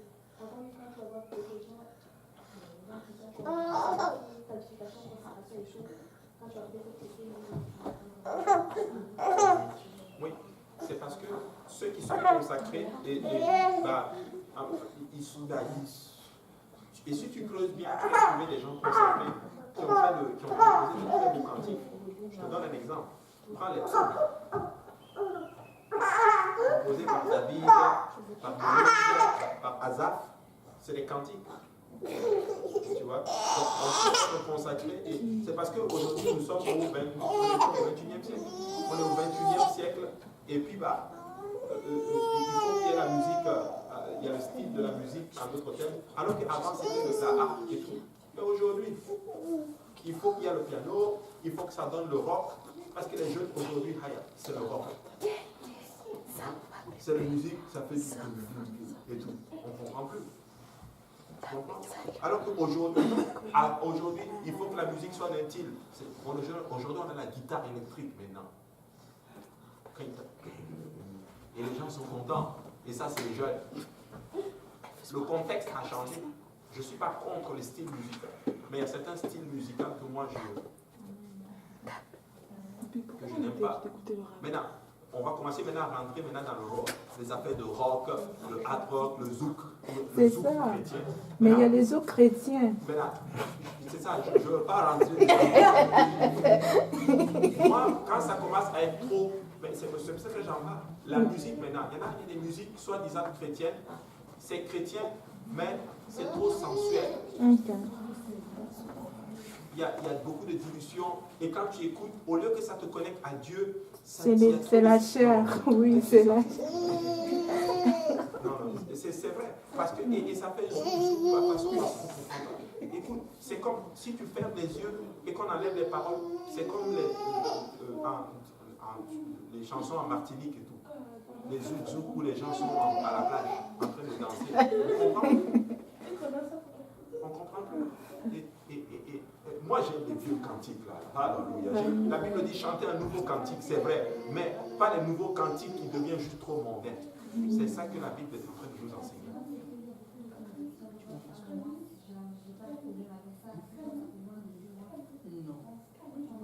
Oui, le problème c'est que les chansons aujourd'hui, écoute, si on enlève la musique et tu vois même le clip, c'est comme dans le c'est comme le corps qui bouge. Je te dis, c'est comme un concert. Tu vois deux personnes, ils sont dans le truc. Non. Il faut dites non à ça. Au nom de Jésus. C'était par rapport à la question, par rapport au fait que Dieu nous a déjà bénis. J'ai fait ça aussi. Je vois ça parce qu'il y a des personnes, des stars dans le monde, mais ils sont presque idolâtrés. C'est un autre niveau. On connaît qu'une, c'est comme une déesse. C'est vraiment comme un autre niveau. On a une chanteuse pour les autres. Est-ce que tu peux recevoir le succès à ce point pour un enfant, pour son enfant, pour un être humain? Parce que je me dis quand même qu'il y a beaucoup de beaucoup de parts derrière. Parce que je me dis, est-ce que Dieu peut permettre qu'un enfant tombe de ses enfants autant de succès? Est-ce que ça inclut la place de Dieu dans leur vie? Dieu permet beaucoup de choses. Tu sais, dans la Bible, il y a eu des gens qui ont eu le succès et puis on les a idolâtrés. Est-ce qu'il peut permettre que toi tu es né, par exemple, tu me vois dans les réseaux, toi tu es né pour avoir tellement de succès que les gens vont se tatouer ton nom? Ça, c'est les gens qui comprennent mal les choses. Exemple, vous vous rappelez le serpent d'airain? Qu'est-ce que le serpent d'airain? Tous ceux qui regardaient le serpent d'airain étaient guéris. Mais quand tu étudies bien le texte, la Bible dit que le serpent d'airain était, à un moment donné, était devenu comme une idole. Vous avez vu, on l'appelait Néhushtan. C'était censé être. Donc, il peut y avoir la bénédiction, mais ça ne veut pas qu'on idolâtre la personne. Mais c'est les gens qui n'ont pas de relation avec Dieu, mais malheureusement qui ont idolâtré la personne. Et cette personne doit aussi avoir un peu la tête légère. Mais bon, ça c'est dans le monde. Mais je vais aller plus loin. Même dans le Seigneur, on peut arriver parce qu'on idolâtre quelqu'un qui est en succès. quelqu'un qui prêche bien, l'onction du Seigneur l'accompagne, la puissance de l'Esprit est avec lui, il y a des miracles et tout. Et les gens vont commencer à penser que c'est lui qui fait le miracle. C'est là. Maintenant, lui, c'est sûr qu'il doit se préserver pour ne pas tomber dans ça et ne pas aimer ça. Il doit préparer ça. Mais ce n'est pas sa faute si les gens commencent à l'idolâtrer. Tu comprends? Et cet homme devient un gourou dans la vie des gens. Ou cette personne devient un gourou. Donc Dieu ne permet pas ces choses, mais des fois chacun de nous a le choix de savoir comment nous gérons les choses. Tu vois. Donc, certes, il y a des pactes qui se font avec l'ennemi, et l'ennemi favorise souvent certaines choses, mais c'est sûr que ce n'est pas la volonté de Dieu. Tu comprends? Et c'est important. Oui. En fait, c'est beaucoup plus pour rebondir par rapport à sa question. Il peut arriver que Dieu peut permettre que les gens, en fait, aient du succès, ses enfants aient du succès. Maintenant, comme tu disais tout à l'heure, le point le plus important, c'est vraiment de toujours remettre la gloire en fait, à Dieu. Et quand maintenant tu es là, tu vois que les gens commencent à t'idolâtrer et que tu ne réagis pas, là il y a un problème. Parce que toi-même aussi, tu peux commencer à prendre le crédit, comme avec le roi Hérode. Ici, les dieux de la tribune, les gens commençaient à l'adorer automatiquement, il est mort. Mais si tu remets toute la gloire à Dieu, ben, les gens vont plus voir Dieu et non toi, même ce que tu fais. Et je pense que c'est... C'est ça.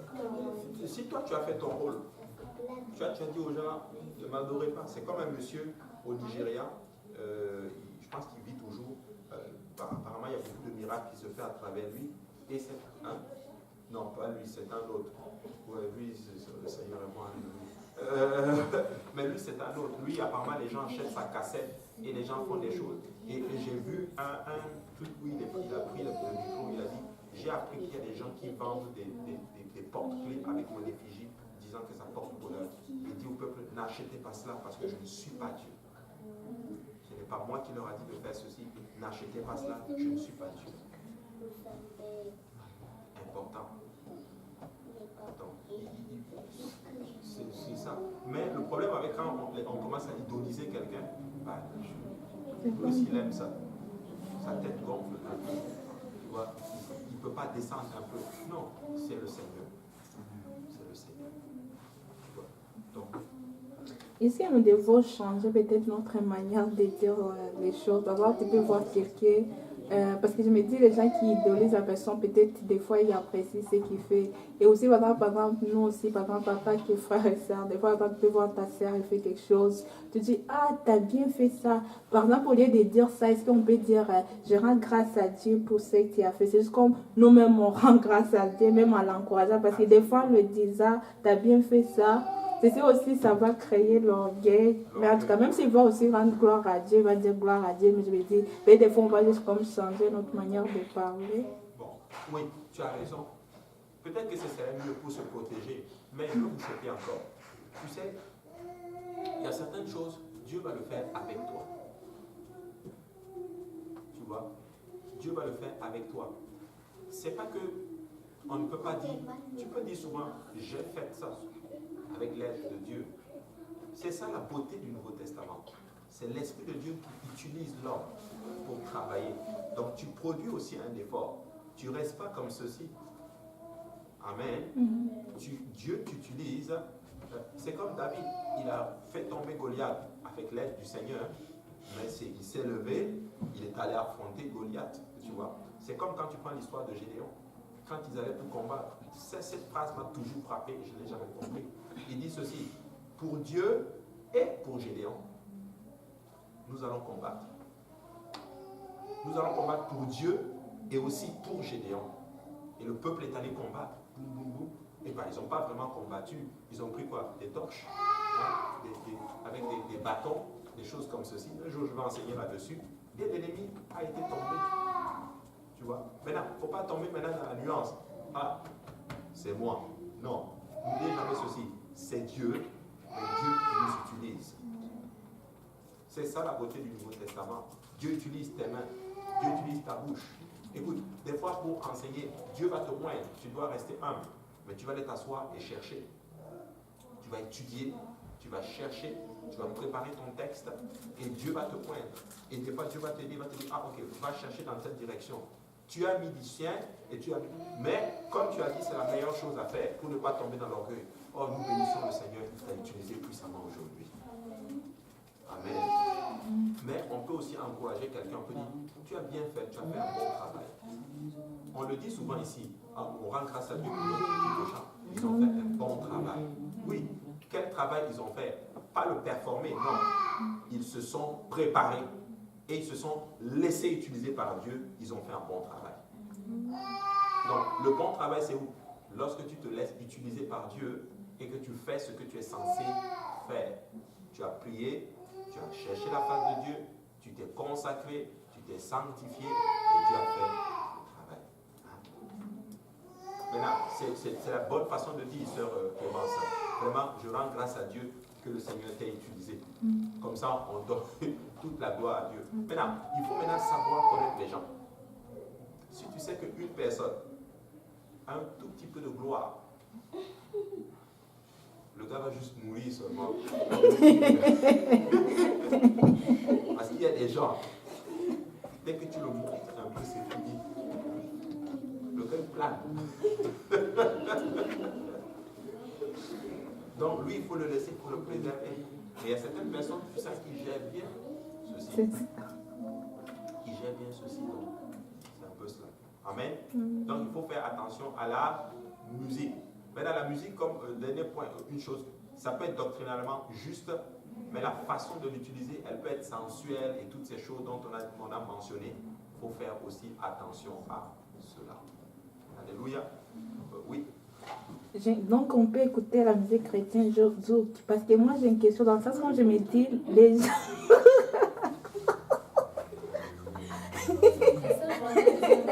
Non, en fait, c'est juste comme j'ai pensé. On danse le jalapena. Attends. C'est juste comme moi, je me dis, les Martiniquais. Tu vois, comme par exemple, nous, par exemple, que ce soit les Congolais, nos musiques, il y a toujours des bruits dedans.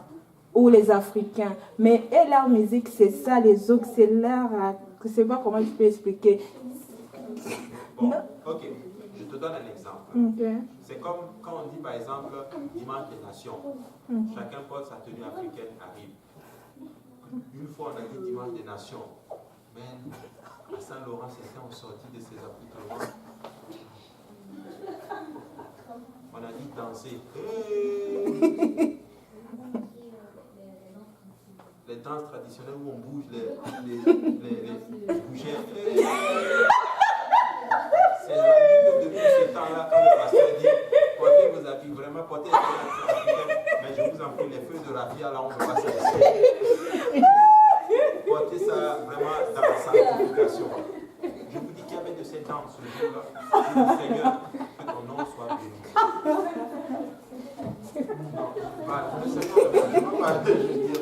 Mais c'était des danses africaines, exagérées, mais c'est des danses, c'est du monde.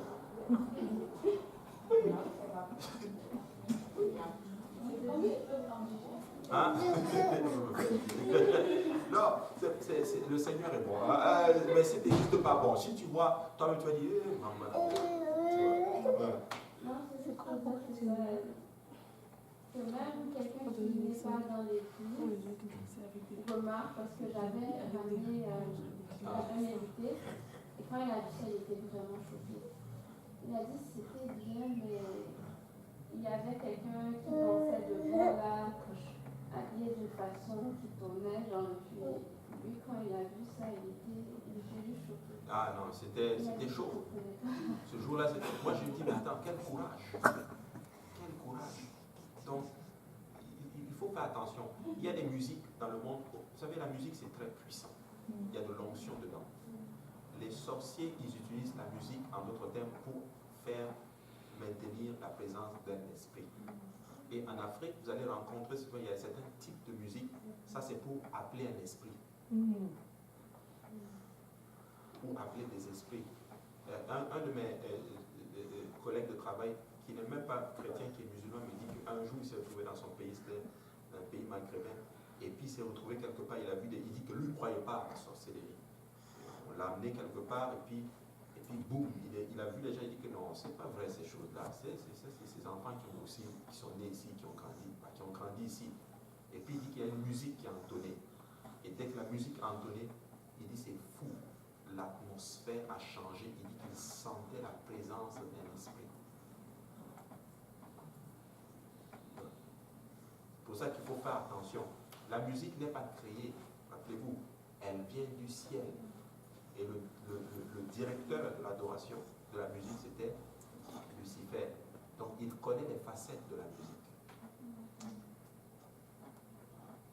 Amen. Comme nous aussi, sous le coup de la musique, nous pouvons tomber dans la présence de Dieu. Écoutez, pour ceux qui regardent les chansons du monde, les rap et tout, c'est fou, hein? Mais vous allez voir, des gens tombent en transe. Qui change de comportement, qui devient nerveux. Oui, j'ai vu dans le monde avant, où dans le rap, les gens se mettent nus. Ils enlèvent leurs vêtements là. Il y a un esprit démoniaque derrière. Alléluia. C'est pour ça qu'il faut faire attention.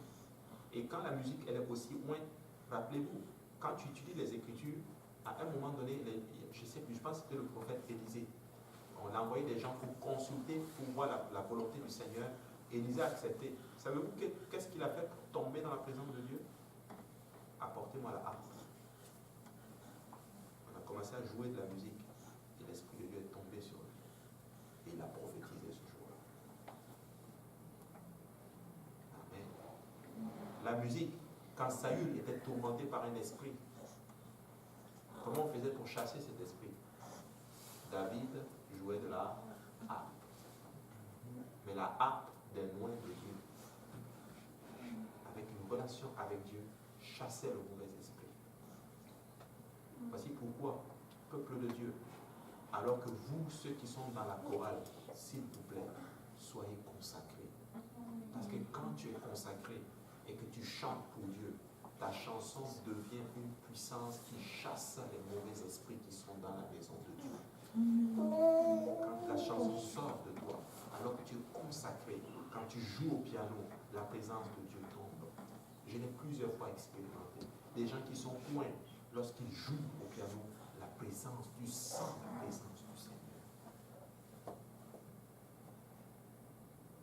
Malheureusement, tu peux voir dans certaines églises, ils vont chanter les mêmes chansons qu'on chante, mais tu auras du mal à ressentir la présence du Seigneur, comme tu le vois dans les personnes qui sont plus consacrées. Alléluia. Voilà pourquoi c'est important de se consacrer, de prier avant de chanter. Oh, excusez. Ah, non, de prier. Le Seigneur. Alléluia. Alléluia. Maintenant, on va juste finir avec les talents. Mais les talents, c'est ceci. 5, il a produit. 3 a produit. Ça veut dire ceci, ce que Dieu a mis en toi, tu dois produire. Dieu t'appelle à produire. Ne dis pas juste, oh moi là, non, je ne peux pas. Non, tu as un talent et Dieu s'attend à ce que tu le fructifies. Amen. Que tu le fructifies. Maintenant, celui qui a pris un talent qui est allé l'enterrer, qu'est-ce que Jésus dit? Tu aurais dû l'investir, le mettre en banque. Maintenant, toi qui as un talent, comment tu le mets en banque? C'est ça. Par exemple, l'autre avait 5. Il en a produit combien? 10. 10. L'autre a eu 3. Il en a produit combien? 6. L'autre a 1. Lui, il en a produit Il a caché. rien du tout. Maintenant, quand on dit produire, qu'est-ce que ça veut dire? Exemple, tu enseignes, tu peux développer ton enseignement. Dieu ne t'appelle pas juste à enseigner et à prêcher. Regarde, si tu as la capacité d'enseigner, ok, je vais vous lancer le scoop. Un jour, qui sait, tu vas produire un livre. Amen. Tu chantes. Un jour, qui sait, tu peux composer un chant. Tu peux gagner une âme. Tu peux faire plein de choses. Tu peux fructifier ton talent. Tu peux faire de grandes choses. Mais si tu as un seul talent, qu'est-ce que tu fais? Si tu sais que tu ne veux pas, tu n'es pas quelqu'un qui investit, le Seigneur dit, tu aurais dû le mettre en banque. Comme ça, au moins, j'aurais pu retirer un intérêt. Parce que je récolte là où je n'ai pas semé. Dieu lui dit, Dieu dit, je récolte là où je n'ai pas semé. C'est-à-dire, c'est toi qui sèmes, je viens récolter. Donc, Dieu s'attend à ce que tu produises un effort. Dieu veut que tu produises quelque chose, que tu viennes dire, papa, voici ce que j'ai fait. Voici pourquoi quand vous allez aller au ciel, vous allez dire à Jésus, voici les âmes que je t'apporte, Seigneur. Tu as gagné une âme, je vais gagner 2 âmes, je vais gagner 3 âmes. Nous devons gagner chacun une âme. Qui veut gagner une âme ici? L'année n'est pas encore finie. Qui veut gagner au moins une âme avant la fin de l'année? Nous voulons gagner des âmes. Chaque année, tu dois te dire, est-ce que j'ai gagné une âme à Jésus? Si nous mourons aujourd'hui, quelles sont les personnes que tu peux retourner derrière toi et dire, Seigneur, voici les personnes que j'ai gagnées pour toi? Parce que d'autres vont gagner 5, 10, 15, 20, 50. On dit que l'apôtre Paul, à lui tout seul, on pense qu'il aurait gagné moins de 100 000 personnes. Maintenant, comment investir en banque? Si toi, tu ne peux pas le produire, aide quelqu'un d'autre. Par exemple, toi, tu ne peux pas enseigner. Cherche quelqu'un, dit, moi, je connais un enseignant. Il enseigne les lundis. Il enseigne les jeudis. Il enseigne dimanche aussi. Il enseigne des fois chez moi aussi. Hein? Viens, il va t'enseigner la parole. Tu investis ton talent afin que ça produise. Si toi, tu peux pas enseigner, aide quelqu'un d'autre. Amen. Prends quelqu'un d'autre et l'amène à quelqu'un qui enseigne. Par exemple, oh, moi je ne peux pas enseigner. Ok, je vais préparer la nourriture pour gagner l'âme. J'ai investi mon talent. Amen. Et ainsi, nous allons pouvoir faire la volonté. Alléluia. On va s'arrêter là pour aujourd'hui et on va s'arrêter sur la parole des talents. Mais nous devons produire le Seigneur. Amen. Oui.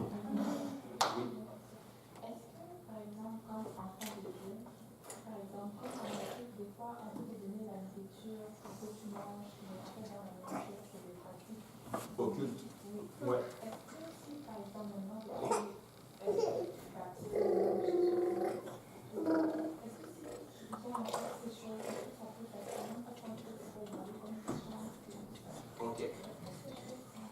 Bon, ce que je crois, non.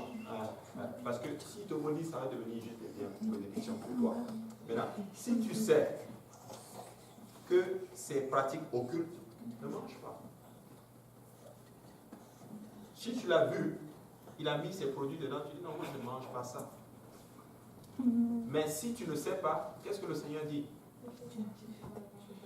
Oui, mais il dit aussi quelque chose. Ils saisiront, même s'ils prennent un breuvage mortel, poison, et qu'ils le boivent, rien ne va leur arriver. Mais si toi tu le sais, tu dis non, alléluia, le Seigneur a dit breuvage, là tu tentes Dieu. C'est comme ce monsieur qui prend, il paraît que c'est une histoire vraie, un pasteur qui m'amène des serpents à l'église. Parce que la parole de Dieu dit, même s'ils sont mordus par un serpent ou un breuvage mortel, il le fera. Et puis d'ici tu as la foi, mets ta main, le serpent va te mordre. Fouille cette église. Oui. La parole de Dieu dit, alors que tu tombes, il va envoyer ses anges pour te protéger afin que ton pied ne crotte contre une pierre. Tu ne vas pas monter sur l'immeuble, sur le mont Himalaya. Tu sais, I believe I can fly. Non! Tu vas faire. Connaissez-vous la différence entre la personne qui tombe du 20e étage et de celui qui tombe du premier étage? Non. Bon, c'est sûr, l'autre meurt, c'est vrai. Mais l'autre peut mourir aussi. Non, vous ne savez pas cette blague. C'est Seychelles qui nous avait donné ça. Le frère, c'est Gauthier, il connaît ça. Celui qui tombe du 20e étage, c'est ah, pas. Celui qui tombe du premier étage, c'est pas. Ah.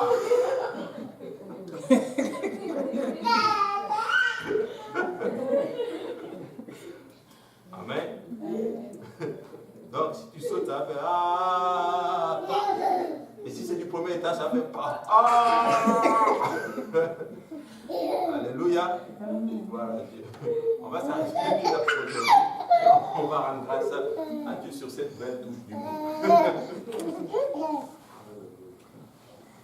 Et la prochaine fois, nous allons étudier. On va étudier le chemin du calvaire. Alléluia. Et ça, c'est une belle leçon. Vraiment, le chemin du calvaire. Maintenant, qui va prier pour nous clôturer?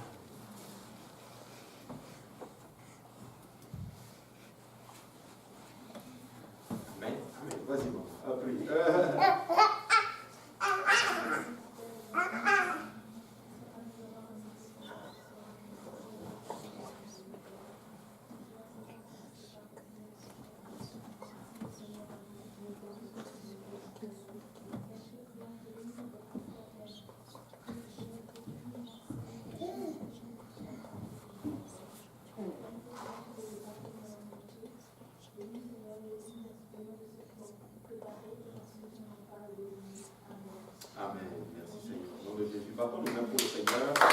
Alléluia.